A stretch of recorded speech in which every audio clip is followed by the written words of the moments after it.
Let's start with the issue of the pingdemic. I mean, that is affecting day-to-day. We're seeing, some transport routes being closed down, some supermarkets saying they're having to shut. We've got numerous other critical workers who are being pinged. We know that huge numbers of people have actually deleted. 1 in 5, apparently, of those who have the NHS Covid app have now deleted the contact tracing to avoid having to self-isolate. I mean, that was always going to happen. The Prime Minister was saying, look, NHS workers, they will be able to avoid doing this if they've got a negative PCR test. And then this was opened up, we were told, to other critical workers. And then we were told that, well, we're not going to give you a list of the critical workers. Individual employers will have to apply to a government department and get that. I mean, the bureaucracy and red tape surrounding that, laughable, I think we can safely say. But what is the solution? Is it bringing forward that August 16th date? Is it about people deleting the app? What should people do?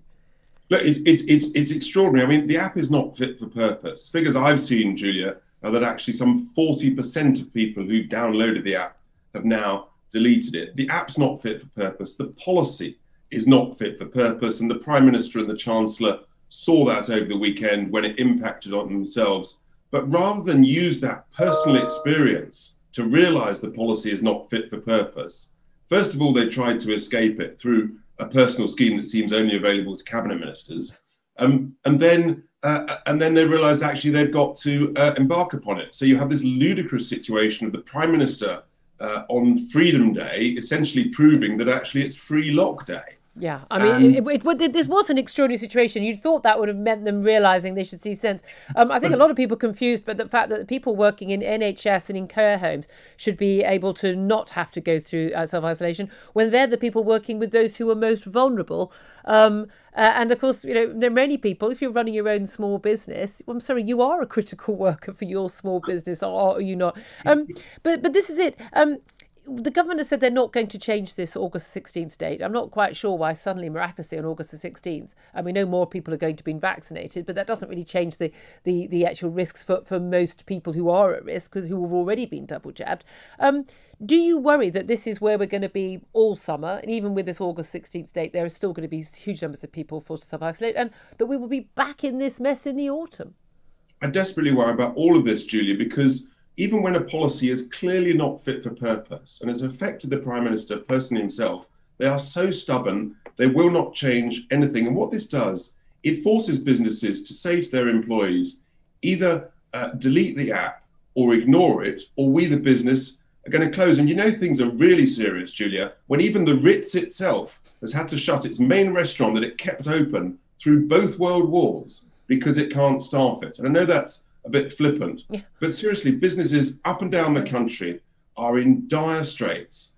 They're just trying to get out of the crisis. And we've actually got a policy that essentially the vaccine success, this government has achieved the extraordinary feat of turning the vaccine success into an economic and mental disaster. It's perpetuating a state of fear, of chaos, and it's all the businesses. It's 1 million children, having to stay at home during the last week of term.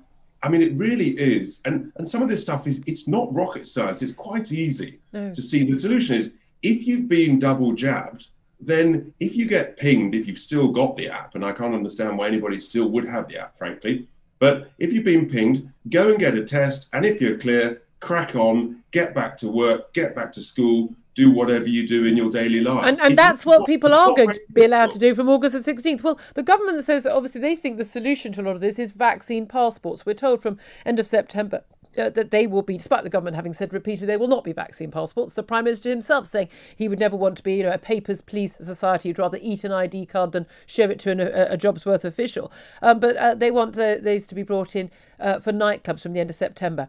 What do you make of the decision to reopen nightclubs on Monday, to allow them to reopen for 2.5 months when we're told that people are at great risk, and then to bring in vaccine passports in September? Do you think it's about nightclubs, or do you think it's about something else? And should we be fearful? Well, it's extraordinary. You cannot trust a word this government says. 3 or 4 weeks ago, they said they decided not to have domestic vaccine passports. All of a sudden, unexpectedly, they bring them in just to a tiny part of society, but a very, very important part of society, particularly for young people. I will be honest, I wasn't at a club when they reopened on Sunday night. But no, I think this is the thin end of a very dangerous wedge, because he referred then to large gatherings, inferring it might be sporting events. But where does this stop? Before you know it, it'll be large parties, it'll be weddings, it'll be the full gamut. I think this is really, really dangerous. And I think it's upset a huge amount of people. And, the young, Julia, who have suffered most throughout this crisis, even though actually, of course, they're least at risk of suffering from COVID, they've literally been just shafted once again by having to, essentially, this is coercion to be vaccinated through the back door. But it's a very dangerous thin end of the wedge. And if you take it all the way down the road, you end up at ID cards. And I think the country is slowly beginning, hopefully, to wake up to... You say that people are beginning to wake up, and yet, once again, conveniently, YouGov put out a poll saying, the vast majority of people are supportive of having vaccine passports to get into nightclubs. Isn't it strange, though, Julia? Every time the government has announced a controversial policy announcement throughout the whole of the last 18 months, guess what? Within 24 hours, YouGov's announced a poll that, guess what? Always supports the government. Not once have they come up with a poll that doesn't support the government. So I'm afraid I don't trust YouGov. I don't trust the polls that they release, because that is more than just a coincidence. Let's talk about two more topics. I'm going to have to go quickly. It's just so much to talk about. Migrants is a very big issue. Legal immigration on a mass scale from the EU. Also illegal immigration over the Channel. Priti Patel, the Home Secretary, has announced this extra £54 million to pay to France to basically patrol their beaches to stop the people traffickers. We spent tens of millions before. It's not stopped anything. We're seeing record numbers of people coming across. Priti Patel also wants to make it a criminal offence to cross in this way and not have an automatic right to claim asylum. Do you think the government is going to succeed with any of these methods?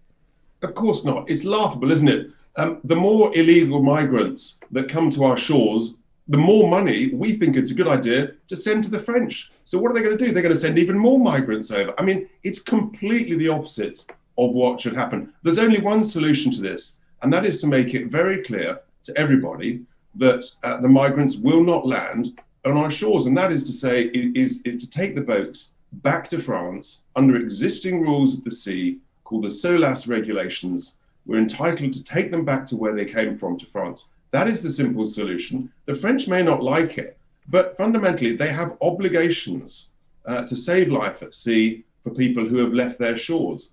Okay. And until this happens, it's not going to stop, Julia. Just finally, let's talk about Dominic Cummings. I'm sure you watched that BBC interview, Laura Kunsberg's interview with Dominic Cummings last night. We did see, some advances of what was said, but we also had an extraordinary revelation from him that within days, not even months, within days of the general election in December 2019, Dominic Cummings and other aides were plotting to oust Boris Johnson, partly as an issue in battles he had with Boris Johnson's then fiancée, Carrie Simons. What did you make of what Dominic Cummings had to say? You've had your run-ins. Of course, you were part of Leave.eu. Yep. He was running Vote Leave. Those two campaigns were not working together at any point. I think we can safely agree. What did you make? Did you learn anything new about Dominic Cummings? I think we're all sort of slightly spellbound by this extraordinary interview.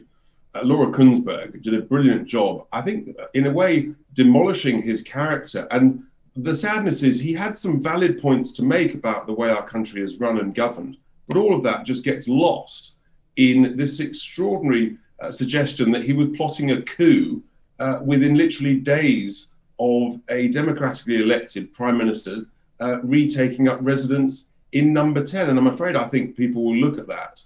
And that for me was the most devastating observation that he made throughout this interview. And what's also unclear is there's obviously lots more footage. Maybe the BBC are going to do, part 2 of this this extraordinary documentary. But I don't think Cummings has done his own reputation or integrity any good whatsoever. And it's a shame that the importance of some of the things that he was saying will be lost within the morass. Richard Tice, leader of Reform UK, thank you very much.